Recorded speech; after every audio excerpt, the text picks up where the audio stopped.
বর্তমানে একটা বিষয় খেয়াল করলাম, মানুষ তার নিজের জীবন নিয়ে যতটা না ব্যস্ত, তার থেকে অন্যের জীবন নিয়ে বেশি ব্যস্ত। বিষয়টা কীভাবে আমি একটু এক্সপ্লেন করি। দেখবেন কিছু মানুষের ফেসবুক, ইনস্টা, ইউটিউব ফিডে খালি কোন অ্যাক্ট্রেস কার সাথে বিয়ে করলো, কোন ক্রিকেটার কত রান করলো, কোন ফুটবলারের কয়টা বাচ্চা হলো, কে কয়টা গোল দিল, গোল খেলো, কে কয়টা পেনাল্টি পেলো, এসব নিয়েই পড়ে আছে।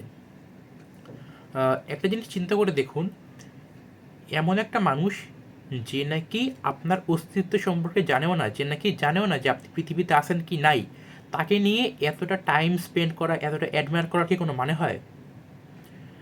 এটার প্রশ্নটা আমি আপনার উপর ছেড়ে দিলাম। এটা শুধু যে অ্যাক্ট্রেস, খেলোয়াড়, ক্রিকেটার, ফুটবলার এদের মধ্যে সীমাবদ্ধ, বিষয়টা কিন্তু এরকম না। আপনি দেখবেন যে কিছু কিছু এডটেক টিচার, বিশেষ করে সেলিব্রিটি টিচারদের ক্ষেত্রে বিষয়গুলো বেশি হয়। কোনো একজন ছেলে অথবা মেয়ে কোনো একটা এডটেকের ভাইয়ার হয়তোবা কোনো একটা বিষয় পছন্দ হলো না, সেটা নিয়ে সে একটা ক্রিটিসিজম করে পোস্ট করলো। দেখবেন ওই পোস্টের কমেন্টে হাজার হাজার হাজার হাজার তো বেশি বলে ফেলতে, সরি, দেখবেন একটা সিগনিফিক্যান্ট পরিমাণ টিনেজার্স মেনলি সেটাকে ডিফেন্ড করার জন্য লিটারালি তার দিনের পর দিন, ঘন্টার পর ঘন্টা ব্যয় করে। যেই একটি যেই এডটেক টিচারের কোনো অ্যাকনলেজমেন্টই নাই ওই ছেলেটার অস্তিত্ব সম্পর্কে, যে নাকি তাকে ডিফেন্ড করতেছে, ওই ছেলেটার ওই এডটেক টিচারকে ডিফেন্ড করে কতটুকু লাভ হইল, সেটা আসলে একটা প্রশ্নের বিষয়।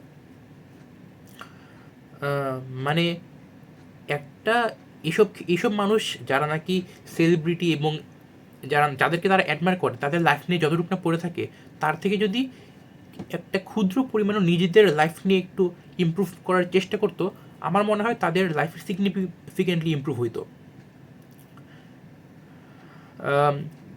একটা জিনিস আমি চিন্তা করি যে একান্ত নবী রাসূল বাদে আমি কাউকে আমার থেকে শ্রেষ্ঠ মনে করি না। এখন আপনার কাছে মনে হতে পারে যে এটা তো খুবই একটা অহংকারী কথা বলে ফেললেন, যে পৃথিবীতে কত বিজ্ঞানী ছিল, কত মনীষী ছিল, কত ফিলোসফার ছিল, তাদেরকে কাউকেই আপনি নিজের থেকে বেশি শ্রেষ্ঠ মনে করেন না? আমি উত্তর দিব না, এটা আমার মোটে অহমিকা না। এটা জাস্ট আমার প্রতি আমার সেলফ রেসপেক্ট।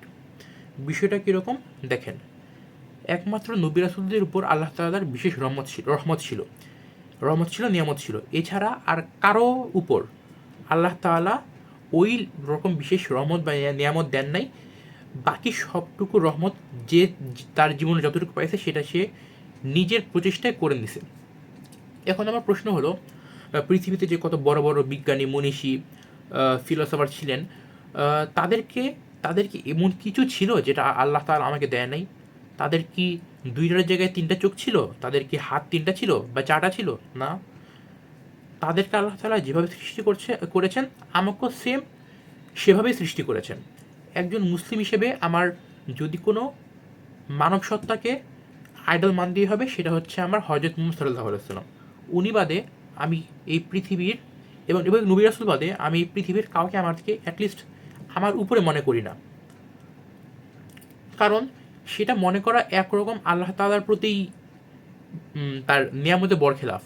কারণ আল্লাহ তাআলা যদি প্রশ্ন করেন যে তুমি তার প্রতি এতটা, তাকে এত উঁচু চোখে দেখেছো, তাকে আমি এমন কি দিয়েছিলাম যেটা আমি তোমাকে দেই নাই, অথবা তুমি নিজ চেষ্টা অর্জন করতে পারতে না, তখন কিন্তু আমার উত্তর দেওয়ার মতো কিছু থাকবে না।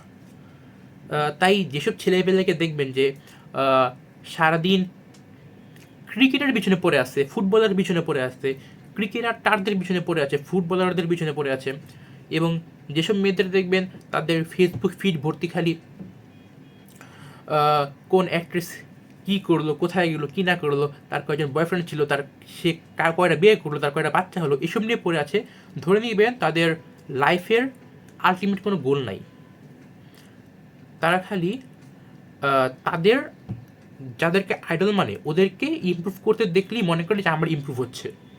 এটা কিন্তু একটা খুবই বড় মেন্টাল ট্র্যাপ, যে এটাকে অনেকে সেলফ ইমপ্রুভমেন্ট ডিলেমা বলেও থাকে। যে আমি ইউটিউবে অনেক সেলফ ইমপ্রুভমেন্টের ভিডিও দেখলাম, অনেক ওয়ার্কআউটের ভিডিও দেখলাম, দেখার মাধ্যমে কিন্তু আমি কিন্তু নিজে কোনো কাজ করতেছি না, কিন্তু আমার কিন্তু মনে হইতেছে যে হ্যাঁ আমার ইমপ্রুভমেন্ট হইতেছে। এটা কিন্তু খুবই বড় একটা মেন্টাল ট্র্যাপ। এটা থেকে আমি আপনাদেরকে বেঁচে থাকার জন্য স্ট্রংলি সাজেস্ট করব।